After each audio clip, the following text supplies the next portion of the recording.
Madam, நான் abortion பண்ணியே ஆகணுங்கிற முடிவோட தான் இங்க வந்திருக்கேன். என்னோட முடிவை நான் மாத்திக்கவே மாட்டேன். தயவு செஞ்சு ஸ்டார்ட் பண்ணுங்க ப்ளீஸ். ஏ ஸ்வேதா, நான் மறுபடியும் சொல்றேன், வேண்டாம்.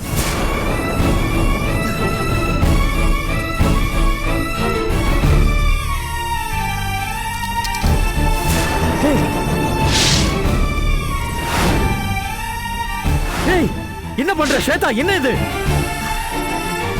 என்ன பண்றீங்கம்மா? பாரு, இந்த மாதிரி ஏதாவது பண்ணிட்டு இருந்த நீங்க முறையா அபார்ஷன் பண்ண தயக்கம் காட்டுனீங்கன்னா நானே குத்திட்டு செத்துருவேன். வேண்டாம் ஸ்வேதா, என்ன பண்ற? சொன்னா கேளு. வேண்டாம். இப்படி எல்லாம் பண்ணிட்டு இருக்க ஸ்வேதா, சொன்னா கேளு. வேண்டாம். ஏய், என்ன தொடாத. என் பக்கத்துல வந்த நான் குத்திப்பேன். ஸ்வேதா, ஸ்வேதா ப்ளீஸ் ஸ்வேதா, சொன்னா கேளு ஸ்வேதா. ஸ்வேதா ப்ளீஸ் ஸ்வேதா. இவரை முதல்ல வெளியே கூட்டிட்டு போங்க. Okay doctor. சொல்றத கேளு ஸ்வேதா. வேண்டாம் ஸ்வேதா. சார், தயவு செஞ்சு வெளியே போங்க சார். சார், போமா, சீக்கிரம் கூட்டிட்டு வாங்க போ. ஸ்வேதா வேண்டாம். ஸ்வேதா, சொன்னா கேளு. என்ன பொண்ணுமா நீ? முதல்ல அத கீழே போடு. அபார்ஷன் தானே, நான் பண்ணி விடுறேன்.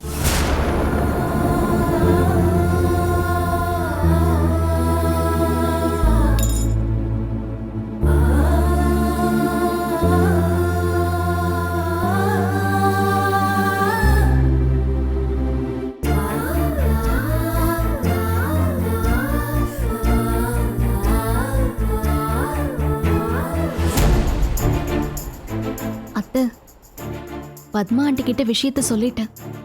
இன்னும் கொஞ்ச நேரத்துல இங்க வந்துருவாங்க. பாவம், நான் சொன்னதும் ஷாக் ஆகி உடனே அழ ஆரம்பிச்சிட்டாங்க. அழாம வேற என்ன செய்வாங்க? கண்டிப்பா இந்த பொண்ணு அவங்க கிட்ட எல்லாம் சொல்லிட்டு வந்திருக்க மாட்டா. அவங்களுக்கு இந்த விஷயமே தெரிஞ்சிருக்காது. தெரிஞ்சிருந்தா சும்மா விட்டுருப்பாங்களா?